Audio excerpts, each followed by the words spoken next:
El derecho sin justicia es una burla.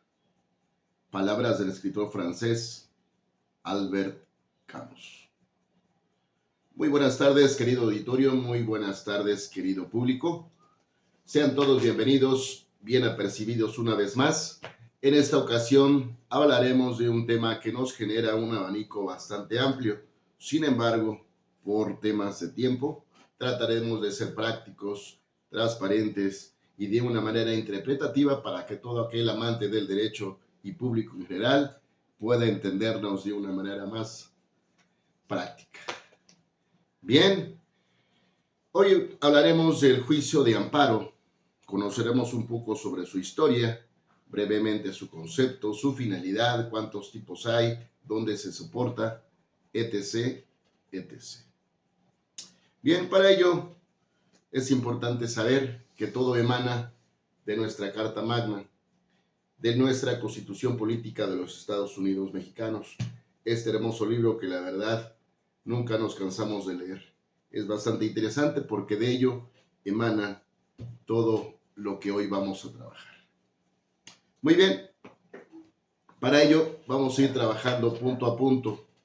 Si bien es cierto que casi a nadie nos gusta la historia, es importante recalcar que si conocemos bien la historia,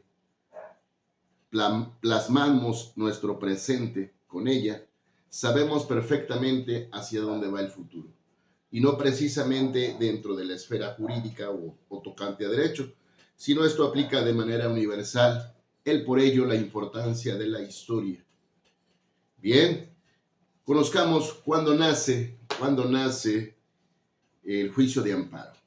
Muy bien, nace en la Constitución de Yucatán de 1841 a través de Manuel Crescencio, quien la propone o la pone como mecanismo de protección, solamente como un mecanismo de protección, pero fue a través de Manuel Otero, a través de la Constitución de 1857, cuando ya quedó como tal el juicio de amparo.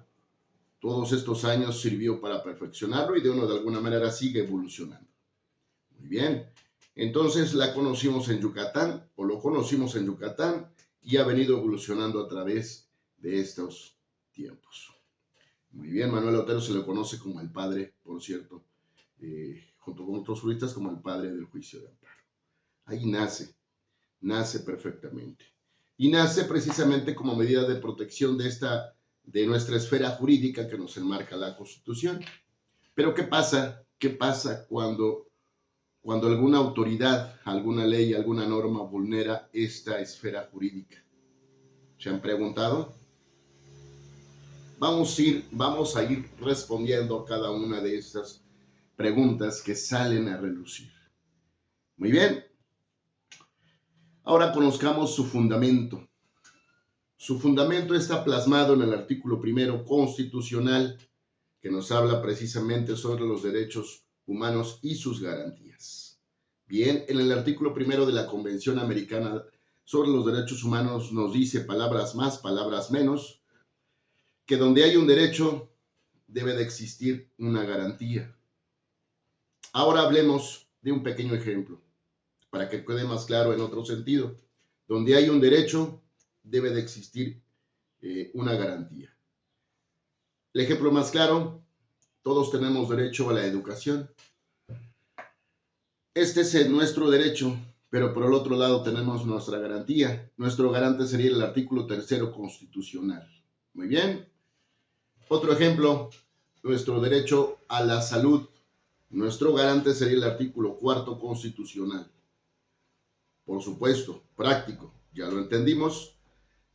Nuestro derecho a la libertad está plasmado en el 14 y 16 constitucional. Nadie puede ser molestado ni privado de su libertad, sino a través de una orden de un juez, a través de un previo juicio. Palabras más, palabras menos. Entonces nos queda claro que siempre donde hay un derecho, hay una garantía. Y esta garantía se plasma en la Constitución Política de los Estados Mexicanos. Bien, derecho, garantía. Pero ¿qué pasa nuevamente cuando alguien vulnera estas garantías? De ahí la importancia del derecho, y bueno, pues en este caso lo que es el juicio de amparo. Por eso el concepto nos dice que el juicio de amparo es un recurso que el mismo gobernado tiene derecho cuando se le vulnera esta esfera jurídica o estas garantías. Ese sería básicamente su concepto y su finalidad viene de la mano, porque finalmente busca garantizar esa esencia, busca garantizar que nadie, ninguna, ni siquiera de las autoridades mismas, son casi siempre las que transgreden estas garantías, ¿no? Y esa es la finalidad, viene de la mano el concepto con la finalidad, y bueno, de esa manera quedar un poquito más claro. Otra pregunta que nos hacen, o que la mayoría de los abogados, inclusive, público en general, nos dice, ¿el juicio de amparo es un recurso o es un juicio? Profesionalmente, les comento y les reitero, desde el punto de vista o enfoque que uno le dé, porque si bien es cierto es un juicio, me atrevo a decir que dentro de ese juicio el mismo amparo genera diversos recursos. Entonces, si lo vemos desde ambos lados, en mi punto de vista profesional, es mixto. Bien, diversos se hacen esa pregunta. ¿Es un recurso o es un juicio? En mi punto de vista es mixto, porque dependiendo del enfoque que uno le pueda dar. Recordando que dentro de ellos tenemos una infinidad de recursos dentro del juicio de amparo. Muy bien, ahora trabajemos cuántos tipos de amparo hay. Perfecto, esto está plasmado en el artículo número 2 de la Ley de Amparo, que estos se tramitarán por la vía directa y la vía indirecta. Muy bien, trabajemos un poquito sobre el amparo indirecto. El amparo indirecto se presenta ante un juez de distrito, bien, con la finalidad o en contra de algunas leyes, normas que transgreden esta esfera jurídica. Bien, tenemos que tomar en cuenta la diferencia que más adelante la vamos a reforzar. Leyes, normas o actos de las autoridades que transgredan nuestra esfera jurídica. Ese es el derecho, perdón, ese es el juicio de amparo indirecto. Y en base a derecho, tomamos esas reglas. Bien, ahora hablemos un poquito sobre el amparo directo. El amparo directo se presenta ante el Tribunal Colegiado de Distrito. Esa es la diferencia. Y en este caso pone fin a sentencias, laudos definitivas en este caso. Si bien es cierto que a veces logramos confundirlos, es muy práctico definirlos. Si podemos definir la diferencia, sabemos dónde presentar el amparo directo e indirecto. Uno es contra leyes, normas y actos que violen las autoridades, el indirecto, y por otra parte, el directo pone fin a sentencias firmes, laudos, en síntesis, palabras más, palabras menos. Si logramos concatenar y definir perfectamente estas diferencias, nos será fácil saber qué recursos tomar. Muy bien, ahora quisiera comentarles también que este juicio de amparo tiene características, tiene principios que tenemos que tener en cuenta y considerar en todo momento, porque la mayoría también, como abogados, inclusive a veces se nos olvida a nuestros representados comentarles, porque ellos mismos nos indican, abogado, ¿y si presentamos un amparo? Necesito que me tramite un amparo. Sin embargo, para poder llegar a un amparo, como les comento, existen directrices que seguir. Y dentro de esas directrices existen principios que para mí existen diversos, pero dentro de ellos siempre recalco y me es grato comentarles que el que más me gusta de ellos es el principio de definitividad. El principio de definitividad no es otra cosa más que agotar instancias. vamos a agotar instancias para poder nosotros llegar a este juicio de amparo. Si nosotros no vamos agotando instancias, no vamos delimitando, ¿qué es lo que nos va a prevenir el juez de distrito? Nos va a desechar nuestro amparo, nos los va automáticamente a desechar.